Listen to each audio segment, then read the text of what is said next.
O estudo de cores é o nosso terceiro pilar aí do design visual. Eu já falei para vocês em outras gravações sobre estudo da tipografia, também sobre o estudo iconográfico, das imagens, né? Mas como vocês sabem, a escolha das cores também é uma coisa extremamente importante, com uma grande influência sobre as nossas interfaces gráficas. E essas três coisas não são desconectadas. Quando a gente estuda as fontes e as imagens, ao mesmo tempo a gente vai ter que tomar algumas decisões sobre cores. E essas decisões também precisam ser bem informadas, não podem ser completamente arbitrárias. Essa dimensão em particular é bem especial por conta das cores serem um fenômeno fundamentalmente fisiológico, mas que há muitos anos despertam a curiosidade da ciência.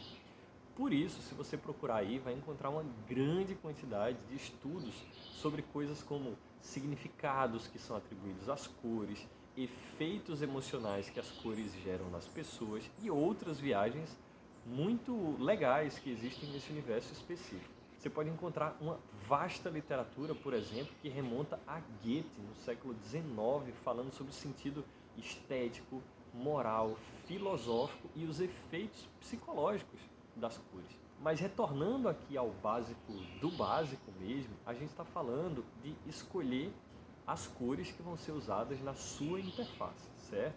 Então, de maneira bem pragmática, tem alguns elementos que você tem que considerar na sua escolha das cores.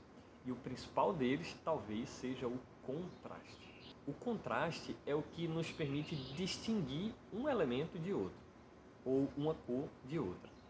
E o contraste tem muito a ver com visibilidade das coisas.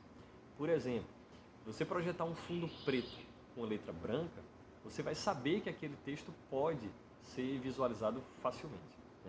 Mas se for um fundo azul claro com uma letra verde clara, vai ser difícil de enxergar. De maneira simplificada, é isso. Mas a aplicação do contraste na interface acontece em diversos outros pontos, como por exemplo na separação de blocos de texto, ou de barras de navegação, ou de caracterização de links, e por aí vai. Outro elemento que você precisa se preocupar é com o significado das cores. Eu não falo necessariamente sobre o significado social, o que as pessoas genericamente acham que determinada cor significa. Isso é claro que é importante você investigar, mas mais objetivamente, as cores vão acabar assumindo um sentido na sua interface. Ou seja, se você decidir usar sempre a cor vermelha nas mensagens ou ícones de erro, o usuário naturalmente vai associar aquela cor àquele significado. Se você adotar um destaque laranja para representar um link, sempre que o usuário vê um pequeno texto destacado em laranja no meio do texto, por transitividade, vai achar que é um link também. Se usar cinza claro para representar um botão desativado, o significado daquela cor vai ser em algum momento codificado na cabeça do usuário. Ou seja, através da repetição, você vai acabar estabelecendo um padrão próprio da sua interface e manter a consistência e a coerência com esses padrões na interface inteira da sua aplicação é muito importante para evitar confusão ou falhas de interpretação ou problemas de usabilidade. Por sinal, é aí que entra o lance da gente compreender o significado agora mais amplo das cores. Usabilidade não é só a facilidade de uso, mas também a facilidade de aprender a usar. E a gente não pode ignorar o fato de que os nossos usuários chegam na nossa interface já com uma bagagem de conhecimento e de hábitos cognitivos, inclusive relacionados à forma como eles interpretam as cores. Exemplo clássico são as três cores ali do sinal de trânsito, que a gente geralmente usa. Verde para sucesso, para ok, vai em frente, tudo certo. Vermelho, pare, que provavelmente deu um erro ou tem um problema. E amarelo, fique alerta. Existem teorias extremamente sofisticadas que buscam descrever esse significado que é atribuído às cores, com muita base em psicologia e muita aplicação no mundo do marketing. Eu sugiro que vocês busquem material sobre isso também. Ok, Sandra, então por onde é que eu começo? Primeiro, eu sei que eu pareço sempre estar sendo repetitivo, mas é porque isso é muito importante. Você começa analisando o universo em que o seu usuário, o seu público está inserido. E a partir desse universo, das coisas que o usuário vê, dos símbolos que o usuário já interage, da natureza em que o usuário está inserido e da realidade que o usuário vive, você vai tentar extrair uma paleta de cores. Uma paleta é como a gente chama ali a seleção das 5 ou 6 principais cores do seu produto. Você pensar em Facebook, por exemplo, vai associar algumas variações especialmente de azul e branco, Uber, preto e branco, WhatsApp, verde e um bege, né? Nubank é aquele violeta vivo, né? E por aí vai. Na prática, você vai acabar utilizando muito mais do que 5 ou 6 cores, né?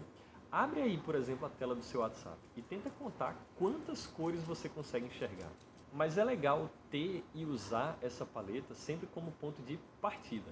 As outras cores que vão surgir depois vão ser variações mais ou menos controladas a partir dessa combinação inicial, que é a mais forte.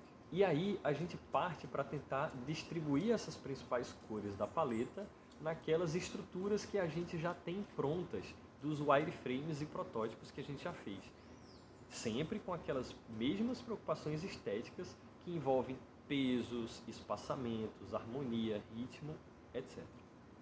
Tem uma regrinha bem interessante que você pode tentar usar, chamada de 60-30-10. Ela diz o seguinte: 60% da sua tela precisa estar preenchida pela cor dominante, 30% pela cor secundária e apenas 10% pela cor terciária lá da sua paleta.